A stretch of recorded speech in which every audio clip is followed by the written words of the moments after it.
long time to figure out how to strip one of these down so that you can actually clean it properly, because what happens if you use this in an industrial kitchen environment is these filter holes get blocked up with grease very quick. Well, not very quickly, they get blocked up with grease, and the thing stops working efficiently. Same with this fan. So we've stripped the whole thing down, cleaned it, and I'm now going to do a video on how to put it back together. So the best way to clean the interior of these vents is probably using this WD-40 degreaser, because you get very high pressure coming out the back. It's quite an expensive way of doing it. You can just see some of the gunk that comes out of there, but that's clean and ready to go back together. Environment, and all of these holes are blocked up. We've tried unblocking them with some WD-40 fast acting degreaser and a brush and everything, but really it's a very, very laborious job. So we've disassembled this completely, and our next plan is to go at it with a pressure washer to see if that works.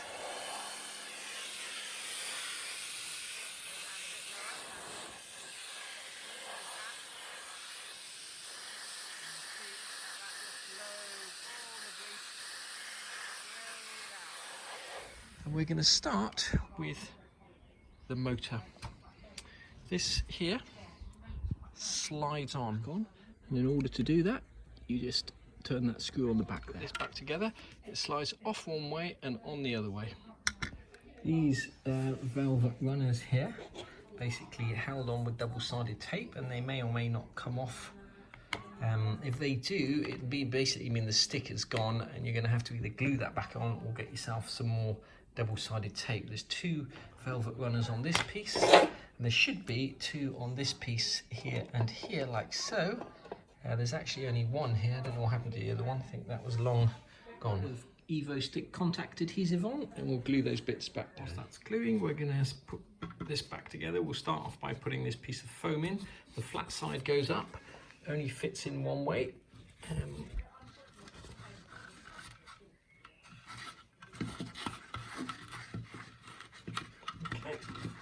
It's not glued in, it's just pressed in. Well, there are a couple of plastic lips in there, so make sure the foam is tucked under those plastic lips. We're going to install this bit here. So these wires basically just thread through that hole there. Circuit board back into the base. The first thing we're going to do is put these two short screws back in there. And we're going to make sure that this part of the circuit board is under those two plastic lips, just there and there.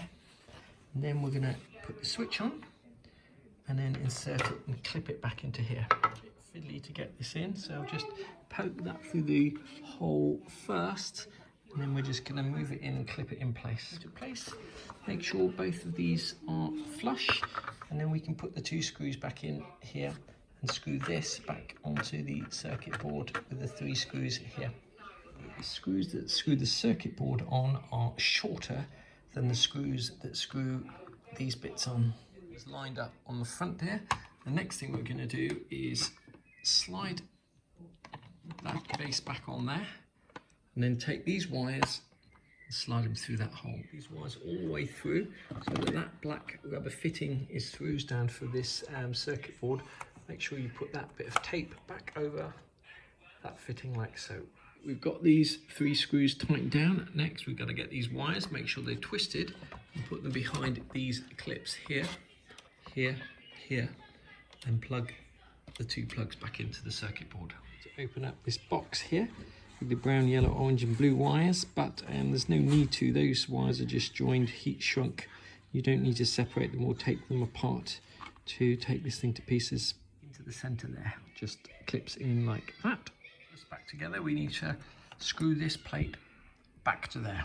Connect these two fittings, the yellow and the orange one on the outside, this one here.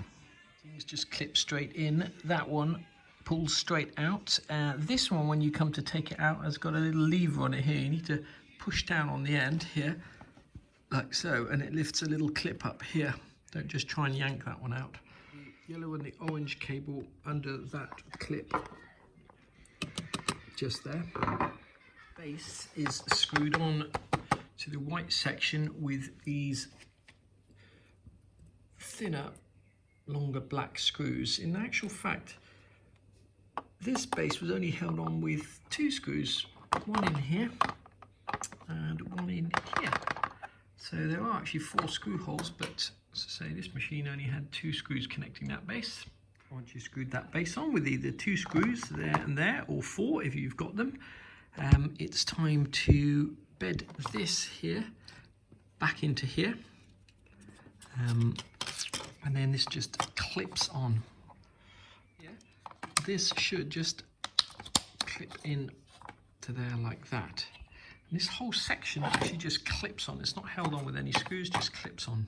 That on should move freely. The next thing we have to do is reattach this arm and the circlip. You might just have to move that into place. It's a very stiff motor, just to line this up like, oops, like so. That just pushes on, and then there's a clip that fits on. You've got that on, the circlip just slots over. Temporarily misplaced it, so the next thing to do is put this screw in the middle here, and that just screws up with a torque screwdriver. Really fiddly getting that circlip on. If you don't have a special set of circlip pliers, start by hooking the back over and then using a screwdriver just to try and push those front 2 bits over. And you might have to get a screwdriver in the gap there and twist it just to open those up slightly. Circlip on, and put the base back on now, just held on by 5 small torque screws. It's time to put the top back together.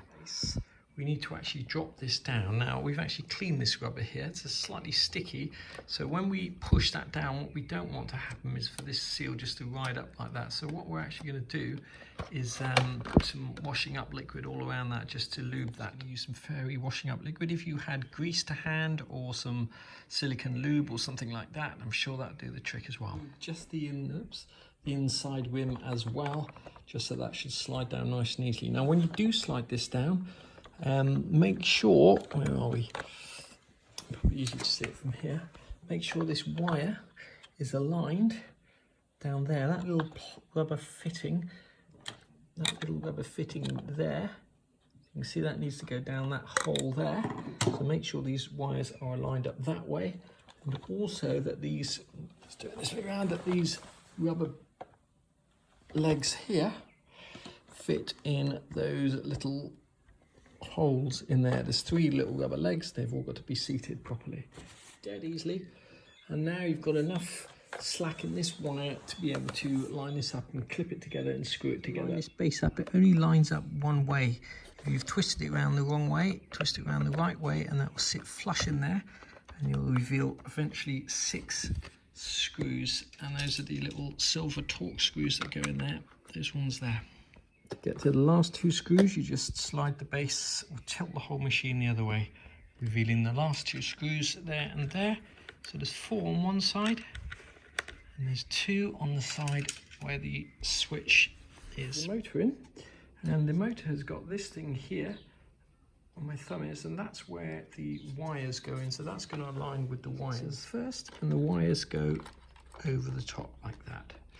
And these 2 are going to plug together, and they're going to be clipped into this little case here. Just remember to lift that little clip there, and the 2 wires will just pull apart. Only goes in one way, and that's mouth facing down like that.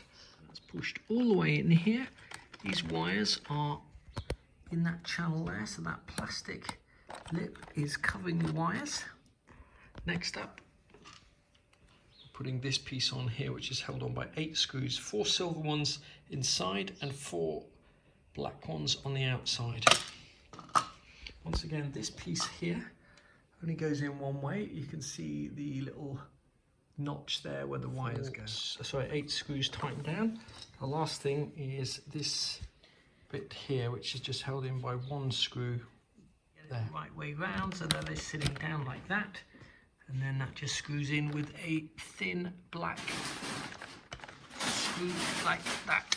Goes on, and it just sits on and then twists around that, and then you twist it so it's completely perpendicular with that to lock it in. Let's test this baby and see if it works.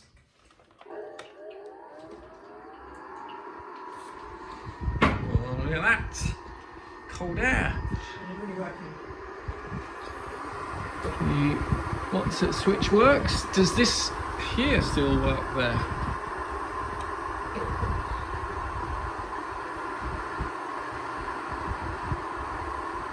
Yes, it does. Dyson working perfectly again. My advice would be don't use it in an industrial kitchen if you don't want all of these filters to get blocked up. That's it. To disassemble that Dyson, you're going to need a little Torx screwdriver. This is the one I use. It says B5 on it. I don't know if that's a Torx screwdriver size. You're also going to need one larger one to take a Torx screw out of the base, and the size of that is, I think, T15. And then I would get some degreaser. This one worked particularly well. We did use quite a lot of it, WD-40 from the tool station, and a set of Torx screwdrivers came from Screwfix, and we happen to have a set of these smaller ones for disassembling Apple computers.